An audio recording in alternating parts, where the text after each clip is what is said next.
반갑습니다. 윤원입니다. 오랜만이죠. 오늘은 제가 좀 재밌게 읽고 있는 책을 좀 소개를 해드릴까 해요. 일단은 첫 번째는 이 책. 이 책을 간단하게 소개를 해드리자면 이게 EBS 다큐 프라임이라는 그 다큐멘터리를 만드는 EBS 팀인데 자본주의라는 처음에 이 자본주의라는 제목으로 다큐를 만들었어요. 되게 쉽게 잘 만들어져 있거든요. 그래서 대중들의 어떤 자본주의에 대한 이해를 도왔다 그래서 내용이 너무 괜찮아서 이제 책으로도 나왔어요. 근데 이 책은 이제 제목 그대로 자본주의에 대한 설명을 굉장히 쉽게 와닿게 쉬운 개념으로 설명을 해주고 있거든요. 그래서 이 책도 되게 추천을 드리고, 이 책의 후작으로 나온 책이 바로 이 책 자본주의 사용 설명서라는 책이거든요. 이 책은 자본주의라기보다는 자본주의에서 파생된 어떤 금융에 대해서 얘기를 풀어나가거든요. 그래서 제가 지금 금융이라는 키워드로 책을 좀 읽고 있는데, 이 책과 또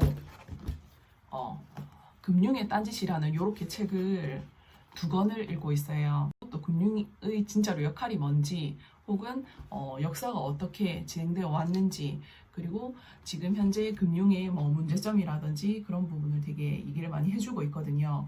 특히나 이 금융의 딴짓이라는 책은 상당히 괜찮더라고요. 실제로 그 금융의 본질과 지금 금융이 하고 있는 역할들이 얼마나 괴리감이 있는지, 그래서 약간 제목이 금융이 딴짓을 하고 있다는 그런 비꼬는 제목이거든요. 그래서 여기 보면 부제가 타인의 돈인가 금융과의 돈인가, 그래서 금융이라는 거는 사실은 타인의 자본으로 돈을 흐르게끔 하는 그 연결고리가 금융인데, 그 고리가 너무 길어지고 커지다 보니까 그 금융이라는 본질의 역할을 잃었다라는 비판적인 내용을 담은 책이에요. 앞으로 금융시장이 어떻게 돼야만 하는지, 그러니까 금융이라는 게 본래의 취지와 목적이 뭔지 소비자들은 정확하게 알아야 된다는 거죠. 왜냐면 우리 일상생활 모든 게 금융이거든요. 카드 쓰는 거, 우리가 통장 거래하는 거, 우리가 지금 현금으로 거래 별로 안 하잖아요.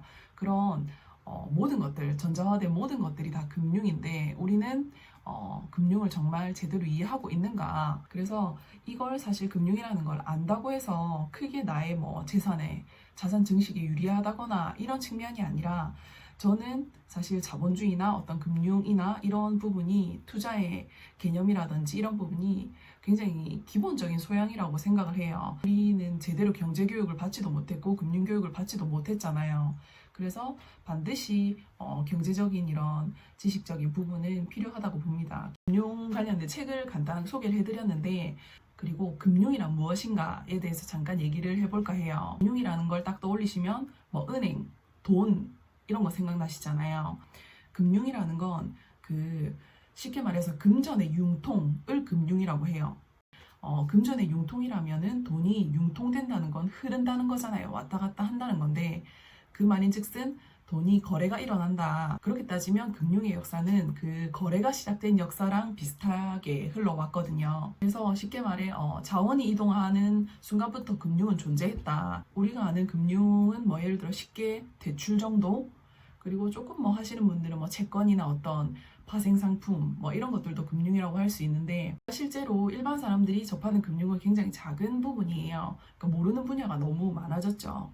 근데 이게 과연 금융의 본질인가? 예를 들어 어떤 되게 어려운 파생상품, 채권, 일반인들이 이해하기 어려운 약정으로 쓰여진 그런 계약들, 각종 투자 파생 계약들이 과연 진짜 금융의 역할이 맞는가라는 것도 생각을 해볼 필요가 있는데, 그렇다면 우리가 금융의 본질을 정확하게 알아야 되잖아요.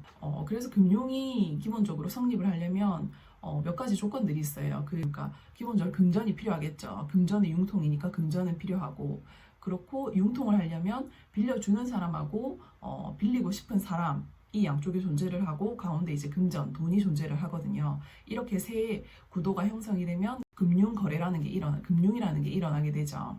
기본적으로는 금전의 융통이라서 돈이 흐르는 어떤 거래의 형태는 모두 금융이라고 보시면 돼요. 지금의 금융 기업들은 예를 들어 은행 같은 경우나 금융기관 같은 경우는 사실은 그런 거래를 원활하게 하기 위한 플랫폼 역할을 해야 되는 게 맞는데, 왜 은행 가서도 속지 말라 그러잖아요. 은행 가서도 왜 이거 너무 좋은 상품이에요, 한번 들어보세요, 꼭 이 고객을 위하는 척하지만 사실은 그 거래를 성사시켜서 본인들의 수수료를 챙기려는 은행들의 이런 속 사정이 있잖아요. 그 정도는 다 아시죠?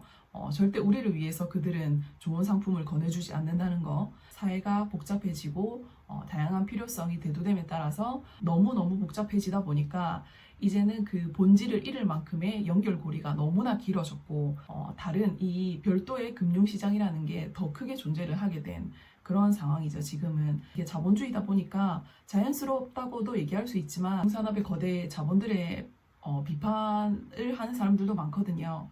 그래서 우리가 어차피 통장 쓸 거고 신용카드 쓸 거지만 어쨌든 이 금융이라는 시스템이 어떻게 작동을 하고 내가 이 속에서 어떤 포지션에 있는가 그리고 조금 더 공부를 해서 내가 금융을 활용할 수 있는 방법이 뭐가 있을까라는 생각도 좀 해볼 필요가 있을 것 같아요.